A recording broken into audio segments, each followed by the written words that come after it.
할렐루야. 사랑하는 성도 여러분, 반갑습니다.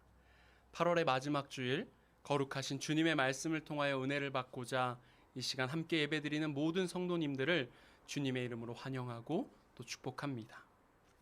오늘 주시는 말씀을 통하여 예수님 안에 거하는 우리에게는 하늘나라의 영원한 생명이 있음을 깨닫고 또한 고백할 수 있는 귀한 은혜의 시간이 되기를 간절히 원합니다. 오늘 말씀을 시작하며 지난해 11월 25일 저희 가족이 이곳 오스트리아에 입국하던 날, 그날에 느꼈던 생각들을 나누며 말씀을 시작합니다. 물론 지금 현재 우리의 시간들, 이 상황들도 어려운 건 마찬가지지만 그 당시 전 세계는 아직 개발되지 못한 백신을 기다리며 나라의 국경을 다 걸어 잠그고 또한 최소한의 활동만을 보장받은 채 살아가던 때였습니다. 그런 상황 가운데 저희 가족은 하루 확진자 5,000명대를 기록하고 있는 이곳 오스트리아에 오기 위해서 만반의 준비를 갖추고 한국을 떠나 이곳으로 향했습니다. 기대보다는 긴장감 속에 도착한 비엔나 공항에서 저희 가족은 첫 난관에 봉착합니다. 입국 심사를 기다리는 저희에게 방역을 담당하는 한 군인이 독일어로 말을 걸어온 것입니다. 그때 지금도 잘 못 알아듣긴 하지만 그때 당시만 해도 독일어에 대해서는 거의 전혀 못 알아듣던 때였습니다. 그래서 저는 그 말들을 알아듣지 못했기 때문에 한국에서 준비해온 코로나 관련 각종 서류들을 다 내어서 보여주면서 난 대한민국 국민이기 때문에 이곳에 입국하는데 전혀 문제가 없는 사람이다 라는 것을 이야기했습니다.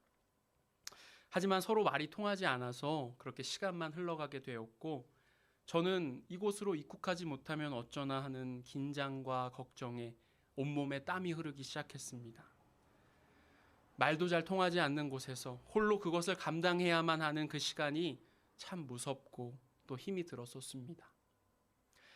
그렇게 한 차례 긴장감 넘치는 시간을 보낸 후 저희는 다행히 이곳에 입국할 수 있게 되었습니다. 그리고 그 길로 바로 비자 관련 서류 등을 위해서 대한민국 대사관으로 향했습니다. 그리고 그곳에서 만난 대사관 직원분들의 친절과 또 배려를 통하여 저 밖의 세상은 모든 것이 나 혼자서 감당해야만 하는 그러한 어려운 세상인데, 대한민국이라는 그 대사관 안에 들어온 나는 국가로부터 또한 나와 말이 잘 통하는 친절한 대사관 직원분들의 보호를 받고 있구나, 정말 감사한 일이다 생각했었던 그런 시간들이 있었습니다. 제가 오늘 설교를 시작하면서 이런 저의 이야기를 하는 것은 제가 이곳에 오기 위해 어려움을 겪었다, 무슨 일이 있었다, 이런 것들을 이야기하려고 하는 것이 절대로 아닙니다. 예수 그리스도께서 거하시는 이 교회가 과연 무엇인지, 또한 예수 그리스도 안에 거함으로 구원받은 성도인 우리가 풍성한 그 하나님이 주시는 복을 받기 위하여 어떻게 살아가야 하는지 오늘 말씀을 통하여 선포하기 위함입니다. 성도 여러분, 교회가 무엇입니까? 신학적인 정의에 따르면 교회는 하나님의 백성들의 모임입니다. 또한 하나님 나라의 관점에서 보면 교회는 하나님 나라의 대사관입니다. 대사관이라 함은 국가의 명령을 받아 타국에서 그 국가를 대표하여 상대 국가와의 일을 처리하고 또한 타국에 머무르는 국민들을 보호하며 필요한 업무 등을 처리해주는 국가기관입니다. 예수 그리스도께서 2000년 전 이 땅 가운데 오셔서 선포하셨던 핵심 내용이 바로 하나님 나라의 출범이었습니다. 하나님 나라의 출범이란 이 땅의 모든 주권이 당시 로마 황제로 대표되는 자들의 것이 아니라 바로 이 온 땅의 창조주이신 하나님께서 이 땅을 왕으로서 다스리신다는 그러한 선포 내용입니다. 따라서 그 하나님 나라의 대사관, 그리스도의 몸으로서 하나님의 백성들의 모임인 우리 교회는 국가의 명령에 따라 한 나라에서 맡겨진 일을 처리하고 또한 그 나라에 속한 모든 국민들을 보호하는 그 대사관의 업무처럼 머리 되시는 예수 그리스도의 감독과 지시를 받아 성령의 인도와 또 능력을 따라서 하나님의 나라를 선포하고 또한 그 안에 속한 영혼들을 돌보는 일을 감당해야만 하는 그런 것입니다. 이렇게 교회는 하나님 나라 그 자체는 아니지만 이 땅 가운데 하나님 나라를 드러내는 굉장히 중요한 존재인 것입니다. 여러분 영화 좋아하십니까? 첩보 영화나 또는 느와르 장르의 영화 등을 보다 보면 죄를 지었다거나 혹은 어떠한 사정이 있어서 위조 여권을 만들어서 사고 파는 그러한 장면들을 우리가 보게 됩니다. 그런 영화에서 위조 여권을 가지고 출국하는 배를 타거나 비행기를 타거나 그 나라를 출국하려고 하는 사람들의 모습이 어땠습니까? 안절부절하지 못하고 굉장히 불안해하는 모습을 보입니다. 그것이 왜 그럴까요? 본인의 여권을 가지고 당당하게 출국을 한다면 이 불법적인 행동 때문에 마음 졸이지 않아도 됩니다. 그냥 당당하게 나서면 되는 것입니다. 이것이 주인과 절도자, 강도의 차이입니다. 오늘 시작하는 본문 요한복음 10장 1절의 말씀인데요. 우리가 이 말씀을 한번 같이 읽어보겠습니다. 요한복음 10장 1절의 말씀입니다. 내가 진실로 진실로 너희에게 이르노니 문을 통하여 양의 우리에 들어가지 아니하고 다른 데로 넘어가는 자는 절도며 강도요. 오늘 이 말씀에서 예수님은 문을 통하지 않고 양의 우리에 들어오는 모든 사람은 도둑이고 또 강도라고 하십니다. 예수님 당시에 양이라는 그 존재는 오래전부터 팔레스타인에서 가장 흔하게 키우는 짐승 가운데 하나였으며 그곳 사람들의 주요 생계 수단 중 하나였습니다. 이렇게 양이라는 존재는 그 당시 사람들에게 굉장히 친근했고 또한 생계의 수단이 되어 주었기 때문에 사람들은 아무리 가난하다고 해도 양 한두 마리는 키우며 살았습니다. 당시 양을 기르는 우리에는 3가지 종류가 있었다고 하는데 나뭇가지로 울타리를 만들어 우리로 사용하거나 팔레스타인 지방에 많이 존재하고 있는 천연 동굴들을 활용하여 동굴 입구에 울타리를 만들고 그것을 동굴과 연결시켜 사용하거나 또는 돌로 벽을 쌓고 비나 바람을 막을 수 있는 지붕을 만든 형태로 그 역시 양들이 드나드는 문에는 울타리를 세운 그러한 모습 형태였다고 합니다. 이렇게 양의 우리의 모양은 참 제각각입니다. 하지만 이 모두는 공통적으로 저녁이 되어 해가 떨어지고 나면 목자들은 양들을 우리 안으로 집어넣은 후에 그 출입구에 해당하는 곳에서 야생 동물들과 혹은 양을 훔치러 오는 도둑들로부터 양들을 밤새도록 지켰습니다. 양은 외부의 힘으로부터 자신을 지킬 힘이 충분하지 못하기 때문에 사나운 짐승들과 혹은 도둑들의 먹잇감이 되기 쉬운 존재입니다. 그렇기 때문에 양은 자신을 지켜주고 돌보아줄 존재가 절대적으로 필요합니다. 우리 성경에 보면 우리 인간의 인생이 이런 양의 모습과 자주 비교되고 있음을 우리가 보게 되는데요. 시편 23편 1절로 4절의 말씀 우리가 한번 같이 읽어보도록 하겠습니다. 시편 23편 1절로 4절의 말씀입니다. 함께 읽습니다. 여호와는 나의 목자시니 내게 부족함이 없으리로다. 그가 나를 푸른 풀밭에 누이시며 쉴 만한 물가로 인도하시는도다. 내 영혼을 소생시키시며 자기 이름을 위하여 의의 길로 인도하시는도다. 내가 사망의 음침한 골짜기로 다닐지라도 해를 두려워하지 않을 것은 주께서 나와 함께 하심이라. 주의 지팡이와 막대기가 나를 안위하시나이다. 아멘. 이렇게 양이 안전하게 쉴 수 있는 우리로 들어갈 때 통과하는 문 같은 존재가 바로 우리의 목자이신 예수 그리스도이십니다.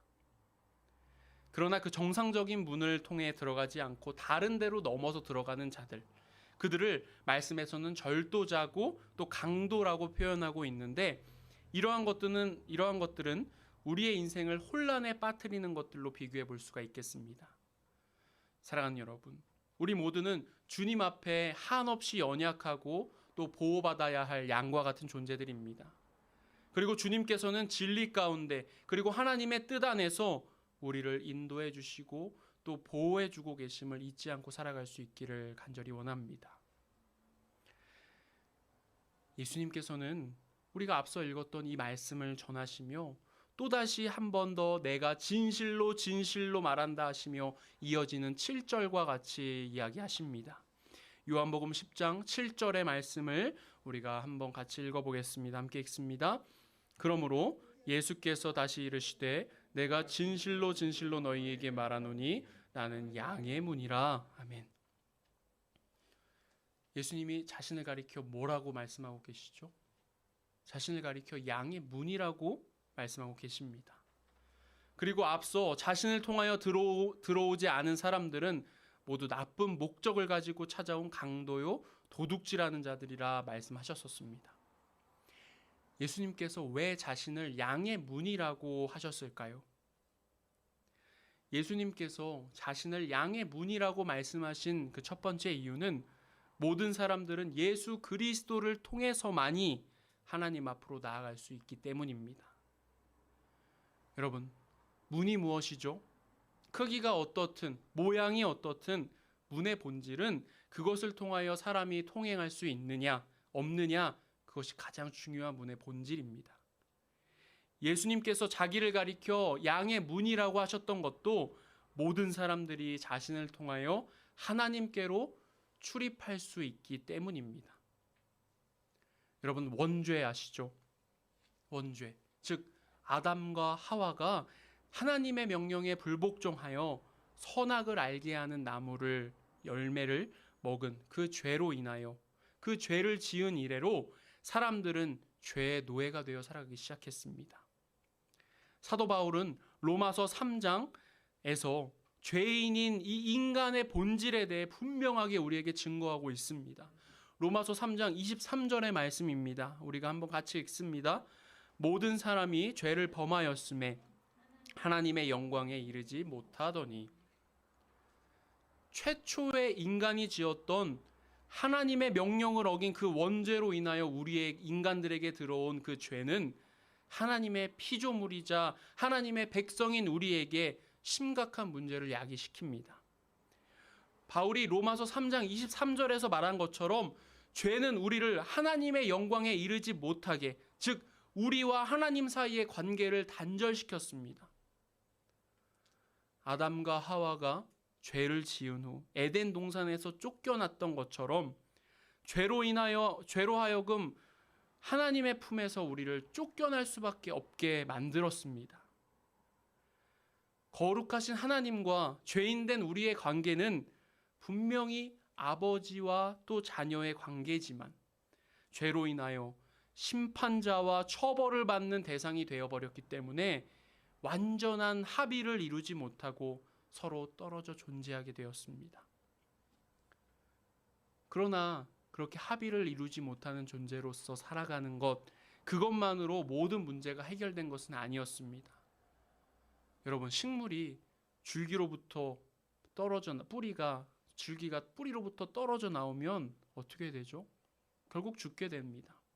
그런 것처럼 우리의 존재의 근원이신 하나님으로부터 단절되어진 우리는 죽을 수밖에 없는 존재가 되어버렸습니다. 여기서 말하는 죽음이란 단순히 우리의 육체적인 죽음, 생물학적인 죽음만을 의미하는 것이 아닙니다.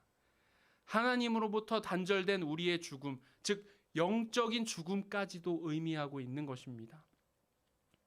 그래서 구약시대의 사람들은 우리의 영적인 이 죽음을 피하고자 하나님 앞으로 나아갈 수 있는 방법, 즉 하나님께 제사, 예배를 드림으로 하나님과 인간 사이의 고리를 연결시켰습니다. 그러나 이것은 인간의 죽음과 멸망이라는 그 한계를 해결할 수 있는 완벽한 방법은 될 수 없었습니다. 여전히 인간은 그 영혼의 문제에 있어서 나약했고 또 뚜렷한 해결책을 찾고 있지 못했습니다.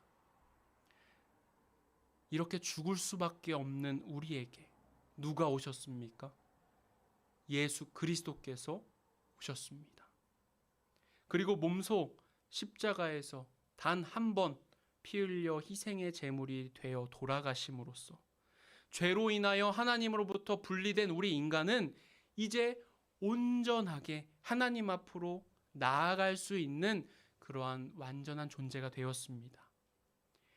양이 우리 밖에 있다가 문을 통하여 문 안으로 들어가듯이, 그리고 문을 통하여 우리 안에서 우리 밖으로 다시 나아가듯이, 우리 모두는 예수 그리스도라는 문을 통해서 하나님 앞으로 언제든지 나아갈 수 있는 존재가 된 것입니다. 이 얼마나 우리가 갚을 수 없는 하나님의 은혜입니까?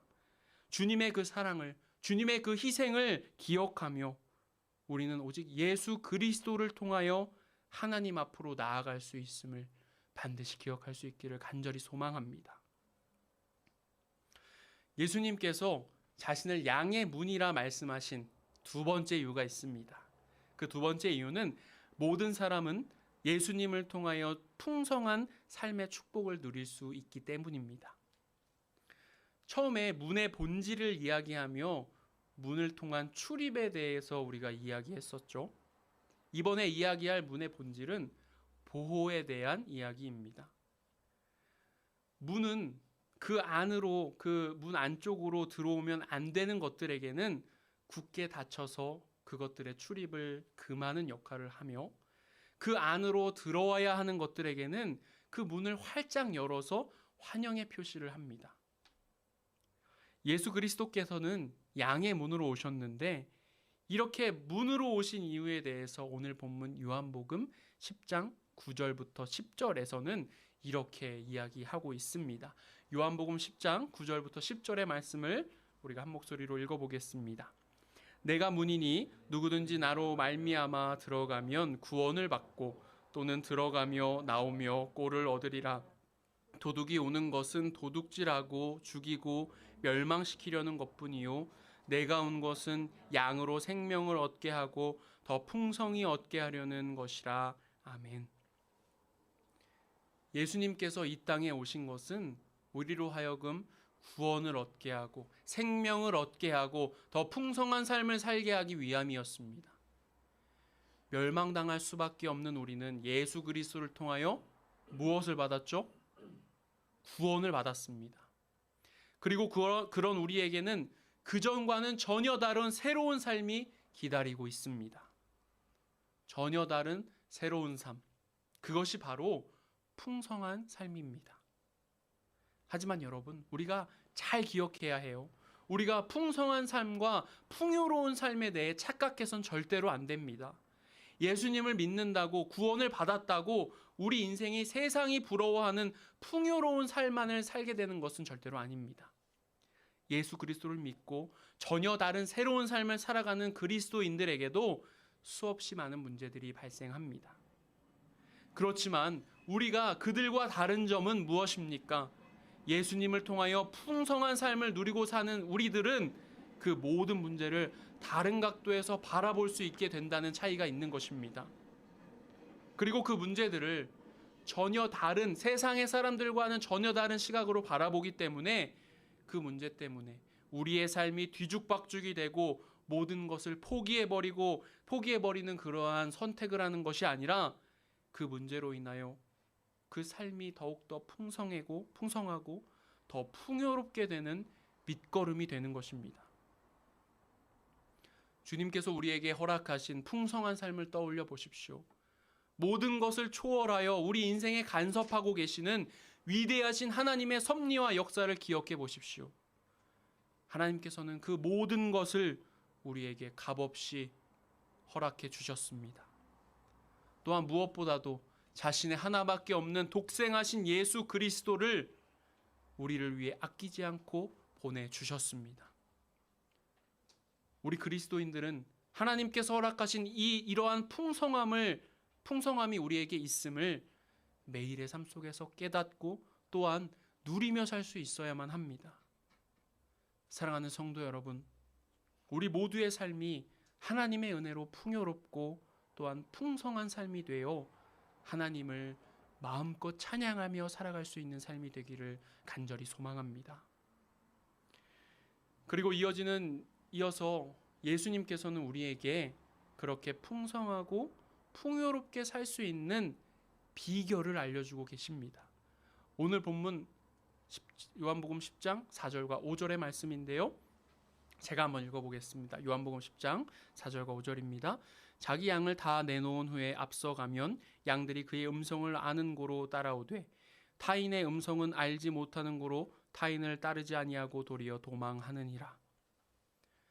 한없이 연약한 양들이 안전하게 꼴을 얻고 풍요로운 삶을 살 수 있는 비결은 목자의 음성을 구분하고 목자를 따라가는 것에 있습니다. 목자의 음성을 구분하지 못하고 다른 길로 따라가면 그 끝은 절도와 강도를 만나 멸망당할 수밖에 없습니다. 양들이 목자의 음성을 알아듣고 구분하는 것이 어떻게 가능할까요? 오랜 시간 동안 목자와 친밀한 관계를 맺으며 훈련하면 됩니다. 오늘 반려동물을 키우시는 우리 하예은 자매가 못 오신 관계로 그렇긴 하지만 또 집에서 반려동물 키워보신 분들은 잘 알고 계실 것입니다. 반려동물들도 자기 주인을 기가 막히게 알아본다고 합니다. 집에 사람이 여럿이면 그 중에 누가 자기에게 가장 잘해주는 사람인지, 그리고 누가 이 가족 구성원 중에서 가장 영향력 있고 입김이 센 사람인지까지도 반려동물들은 알아본다고 합니다. 그들이 처음부터 다 그랬을까요? 그렇지 않겠죠. 오랜 시간을 함께 보내면서 그 가족들과 관계를 맺어가다 보면 자연스럽게 알게 되고 또한 훈련이 되는 것입니다. 양과 목자의 관계 또한 마찬가지일 것입니다. 양이 처음부터 목자의 음성을 구분하고 또 자기의 이름을 부른다고 해서 따라가지는 않습니다. 아마 그 양은 자기 이름이 뭔지도 모를 것입니다. 하지만 시간을 두고 목자가 양과 친밀한 관계를 유지한다면 목자와 양 사이에 유대감이 생기게 될 것이며 비로소 목자의 음성을 구분하고 그 목자를 양은 따라가게 될 것입니다. 이렇게 양과 목자의 사랑의 관계가 양을 바른 길로, 올바른 길로 이끄는 그러한 것입니다. 이처럼 하나님의 백성인 우리는 하나님과 사랑의 관계를 맺고 하나님의 말씀만을 신뢰하며 살아갈 수 있어야 합니다. 세상에는 우리를 미혹하고 마치 자기가 목자인 양 행동하는 것들이 너무 많이 있습니다. 절도요, 강도이면서 자신이 넘어가는 그곳이, 자신이 가는 그곳이 마치 정상적인 문인 것처럼 이야기하는 것들이 너무 많이 있다는 것입니다. 이 세상은 하나님의 은총의 공간이지만 동시에 사악한 마귀들의 무대이기도 합니다. 여러분, 수많은 세상의 소음 속에서도 하나님의 음성을 우리가 분명하게, 선명하게 구분하며 살아갈 수 있기를 소망합니다. 우리가 진리이신 하나님의 말씀을 따라가는 그 삶을 살아갈 수 있을 때 우리는 그분의 인도를 받고 또 그것을 따라 살아갈 수 있게 되는 것입니다. 양이 목자의 음성을 따라갈 때 안전을 보장받고 꼴을 먹을 수 있는 것처럼 우리 또한 목자이신 하나님의 음성에 따라 풍성한 삶을 살아갈 수 있게 되는 것입니다. 여러분, 하나님과의 친밀한 관계 속에서 반드시 살아갈 수 있기를 바랍니다. 지속적으로 말씀을 보고 예배와 기도의 자리를 지키고 하나님의 뜻이 무엇인지를 기도로 물으며 신앙의 훈련을 하며 살아갈 수 있기를 소망합니다. 그리고 우리의 마음을 사로잡고 가득 채우고 있는 진리가 아닌 것들을 지금 이 시간 여러분의 마음속에서 던져버리시기를 바랍니다. 이런 과정을 우리가 계속적으로 지속하며 살아갈 때 우리는 예수님을 통하여 풍성한 삶을 살아가게 될 줄로 믿습니다. 오늘 말씀을 마치겠습니다. 오늘 말씀을 통하여 예수님께서는 우리에게 분명하게 선포하십니다. 구원으로 인도하는 문, 풍성한 삶으로 인도하는 문은 오직 예수 그리스도이시다라는 진리, 그 사실을 말입니다. 또한 우리 교회 공동체가 그런 하나님의 나라를 기억하며 주님이 말씀하신 그 문의 역할이 되어서 하나님 나라의 대사관의 역할을 감당할 수 있기를 바랍니다. 머리 되시는 예수 그리스도의 감독과 지시를 받아 성령의 인도와 능력을 통하여 하나님의 능력과 복음을 선포하고 또한 그 안에 속한 영혼들을 배려하고 돌봐줄 수 있는 정말 풍성한 은혜가 가득한 교회가 될 수 있기를 간절히 기도합니다. 사랑하는 여러분, 하나님을 따라 살아갑시다. 풍성하고 풍요로운 삶이 하나님 나라 안에 있음을 우리가 기억하며 살아갑시다. 주님께서는 우리에게 생명의 꼴을 주시기 위해 문 앞에 기다리고 계십니다. 예수 그리스도 안에 거하는 우리에게는 하늘나라의 영원한 생명이 있음을, 또한 예수 그리스도라는 문을 통해서만 우리는 세상이 줄 수 없는 풍성한 만족과 평안을 누리며 살아갈 수 있음을 깨닫고 살아가는 사랑하는 클라겐푸르트 교회 모든 성도님들이 되시기를 간절히 기도하고 소망합니다. 아멘.